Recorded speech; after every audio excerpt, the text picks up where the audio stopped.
নেশার মধ্যে সবাই রিলেট করতে পারবে যে ভাতের নেশা এটা খুব একটা খারাপ নেশা। যে শুকাতে চায় তার জন্য ভাতের নেশাটা হচ্ছে খুব হার্মফুল। আমরা তো যারা ওয়েল মানে মেনটেন করতে চাই তাদের ক্যালোরি কাউন্ট হিসাব করে খাওয়া উচিত।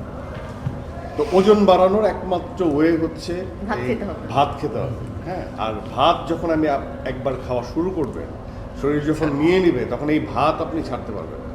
তো আমাকে যখন বলা হয় তখন ওই যে 10-এর মতো বলেছিল, 10 থেকে 12, কিন্তু একটু বেশি ভাত খেয়ে ফেলেছে, এই জন্য 15 হয়ে গেল। এই প্রথম কোনো টাস্ক দেওয়ার পরে নিশ্চয়ই এত খুশি হয়েছে। কিন্তু আবার নতুন টাস্ক, সেটা হচ্ছে যে আমাকে 20 কেজি কমাতে হবে পরবর্তী সিনেমার জন্য, পরবর্তী কাজের জন্য 20 কেজি কমাতে হবে। দেখা যাক সেটাও কি করে দেখাতে পারে কিনা, কারণ এখন তো সবাই জেনে গেল, তাই না? তখন তো মান সম্মান থাকবে না। ভাত অদ্ভুত একটা জিনিস। ভাত খাওয়া কি এখন চলছে না, বন্ধ করে দিয়েছেন? ভাত খাওয়া চলছে, বাট অচিরেই খুব বেশি ভাত খেতে পারবো না।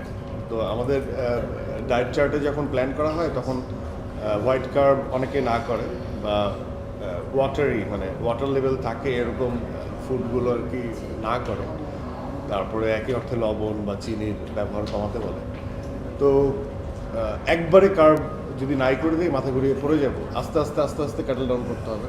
সো অনেকে কমপ্লেক্স কার্ব খায়, অনেকে রুটির, কিন্তু নিউ ট্রেন্ডে অনেক সময় ভাতের থেকে রুটিও বেশি বাল্কি করে ফেলে। সো একটা পরিমিত বোধ রেখে আপনি যেই শুকান না কেন ভাত এক্সপিরিয়েন্স করতে পারেন, কোনো সমস্যা নেই। এটা শুনে আমার ভিতরে একটা প্রশ্নই জাগলো, আসলে নিশু ভাইয়ের পছন্দ বা প্রিয় খাবার কি আসলে? আমার পছন্দের খাবার হচ্ছে ছোটবেলা থেকেই খিচুড়ি আর গরুর মাংস। I love. এটাকে প্রতিনিয়ত খাওয়া হয় নাকি মিস করা হয়? প্রতিনিয়ত। আমি এখন খিচুড়ি খুব কম খাই, কারণ ওইটা আরো মারাত্মক নেশা আমার জন্য। পরবর্তী সিনেমায় যখন আবার ওয়েট গেইন করতে বলবো তখন চেষ্টা তখন করা আবার যাবে ইনশাআল্লাহ। নিশ্চয়ই। হ্যাঁ, জি।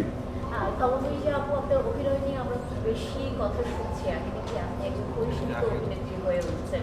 এই যে জার্নিটা, তবে যে পরিচালিত না, লাইফে অনেক স্যাক্রিফাইস করা লাগতেছে। যে আমারও ভাত খুব পছন্দ। ভাত বাঙালিদের আসলে জাতীয় খানা করে দেওয়া উচিত। হ্যাঁ, ভাতই আমাদের আসলে খুব পছন্দ। ভাত ছাড়া হয় জাতিই না। আছে, ভাতে ভাতে বাঙালি, কথা আছে না? হ্যাঁ। জাতিই আছে। তো এই ভাত ছাড়া আসলে চলা খুব কঠিন। তো আমি ওই কঠিন সময় কিন্তু একমাত্র বাঙালিরাই হচ্ছে ভাতের সাথে আলুও খায়। ওইটাই সলিড কার্ব। শাকিল ভাই, এরকম কোনো সময় হয়েছে কিনা যে উনি আরেক ডায়েট পাগল মানুষ।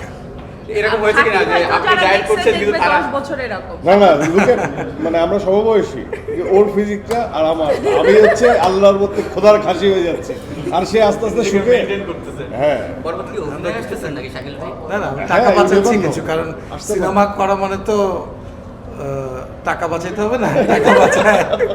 এই যে আরেকজন ভাত পাগল। না ভাই তো আছে, রেস্টে থাকবো বলছে যে শিহাব ভাই কয়েকদিন শিহাব ভাইকেও 10 কেজি ওজন বাড়ানোর কোনো টাস্ক না দেওয়ার পরেও উনি নিজে থেকে স্বপ্রণোদিত হয়ে 10 কেজি ওজন বাড়িয়েছেন। মাসুদের